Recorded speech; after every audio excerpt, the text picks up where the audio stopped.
This very strange airborne bipedal creature has powerful wings that enable it to reach speeds of close to 100 miles an hour, with a horse-like head featuring horns, bat-like wings, cloven hooves, and a forked tail. It's no wonder that the term devil is attributed to what many consider a demonic cryptid.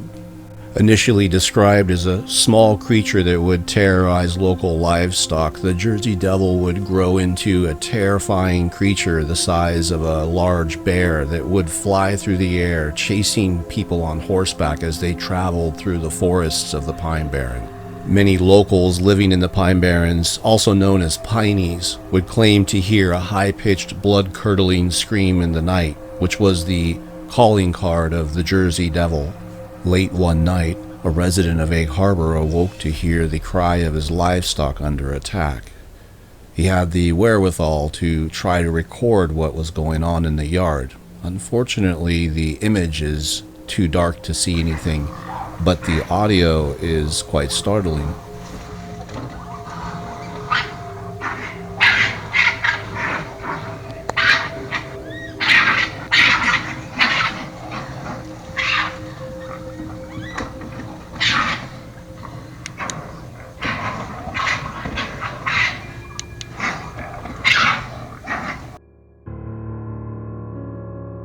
In many ways, the Jersey Devil is the abandoned cryptid.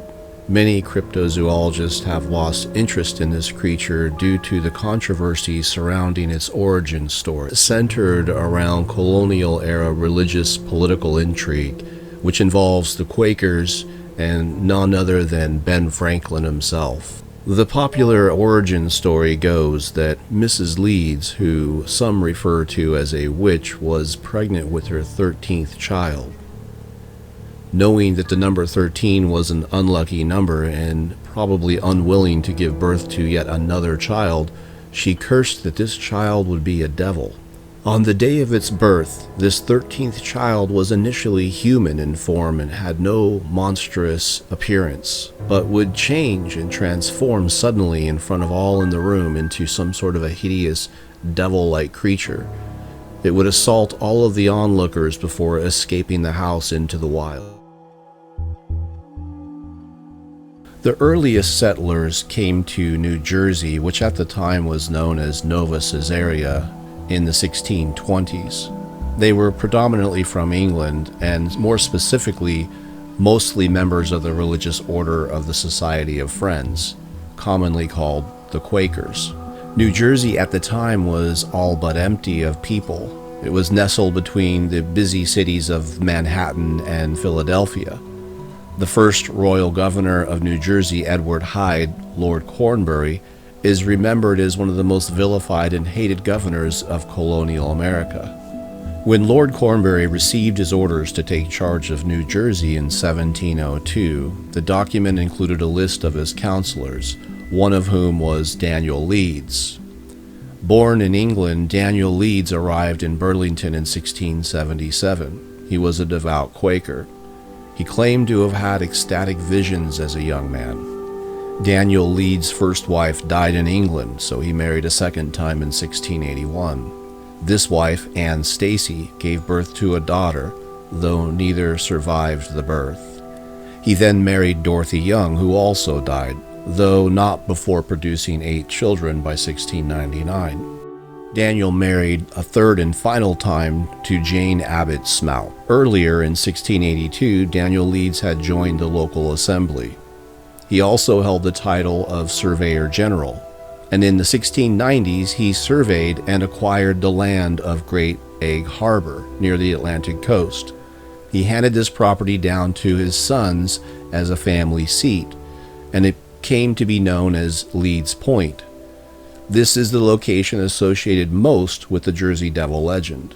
It was in 1687 when Daniel Leeds' already questionable loyalty to the Queen would be further complicated by his publishing of an almanac.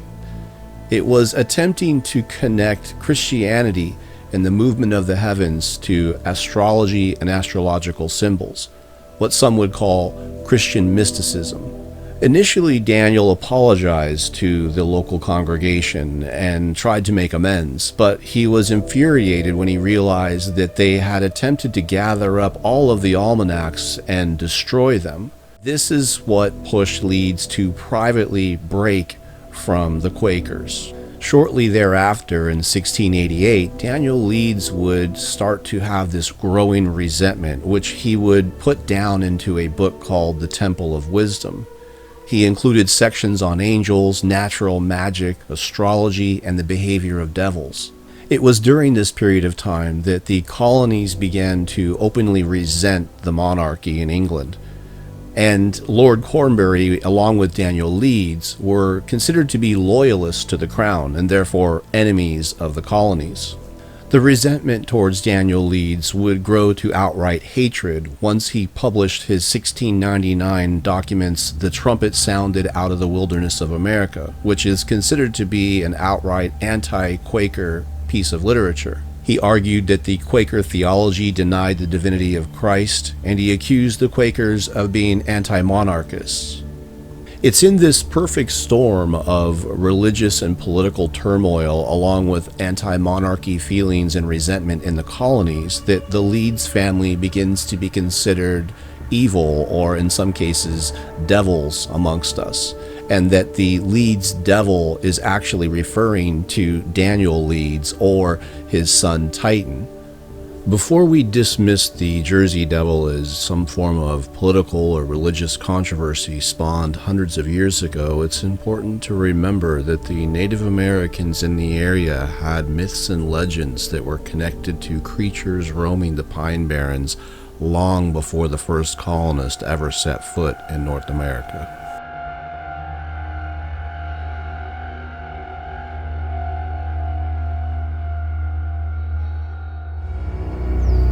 By most accounts, the story began a long time ago, when America was just 13 colonies, and settlers labored to make their way in a strange new world.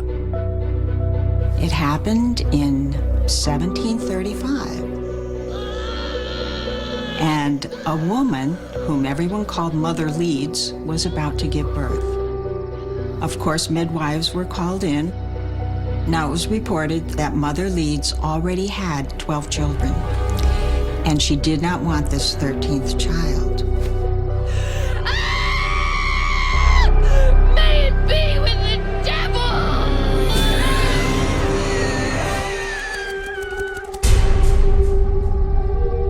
With that curse, evil stepped forth to rock the cradle.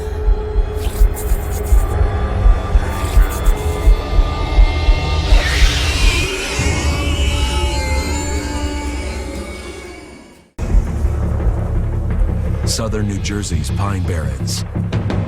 It's named for the unusual pine forest that grows miraculously on a barren plain of sandy, acidic soil. Coupled with this curiosity is the hideous monster that supposedly haunts these woods, the Jersey Devil. Over the past 300 years, witnesses, too numerous to count, swear they've seen the mythical creature. In colonial days, if a well went dry, or hens didn't lay eggs, or milk went sour, they always blamed it on the Jersey Devil. Even larger things were blamed, like failure of crops. The biggest outbreak of the Jersey Devil sightings was in 1909, when, like, almost everybody in South Jersey saw it. There were many front-page newspaper articles written about this. Posses were sent out. Children were kept indoors. Schools were closed. Factories were closed because of this one notorious week. From cops to mayors, I mean, legitimate people saw this thing flying, and it's all described the same way. It has the bony head of a horse, The wings of a bat. Bright red, piercing, evil eyes. It's a mixture, a mishmash of different animal characteristics, very unexpected. There's really nothing in the natural world that contains all of these different characteristics. It's hard to imagine such a jumble of monster anatomy, let alone discover it in your basement. Musician and reporter Paul Evans Pedersen grew up in South Jersey, alongside the Pine Barrens and its legends. If you lived here, if you were born here, you heard about the Jersey Devil, probably the first story you ever heard. And finally, after all these years of hearing it, there it was in my yard.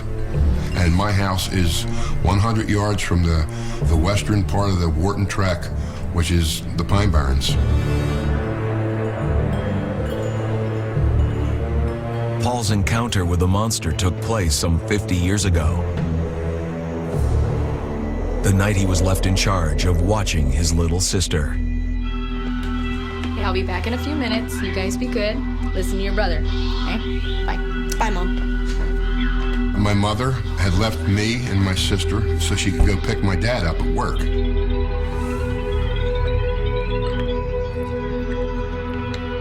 Just a couple minutes after she left, I heard something in the basement. Some kind of commotion going on, stuff being knocked over. I hear something in the basement. I'm gonna go check it out.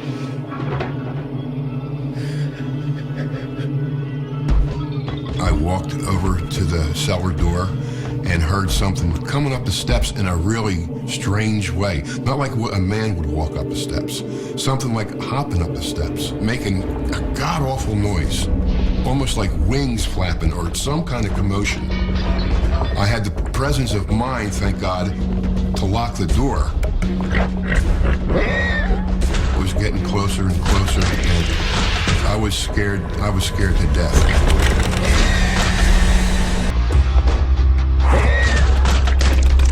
And it just started screeching, this incredible sound. And I grabbed my sister and ran out onto the front lawn. The Pedersen kids were forced outside, waiting in the cold for their parents' return. It's okay. What's going on here? Why aren't you guys in bed? Dad, there's something in the basement. When my mother and father got home, I told them what had happened. You know, my father was kind of like disbelieving it. You know, there's nothing down that cellar. His father was in for a shock.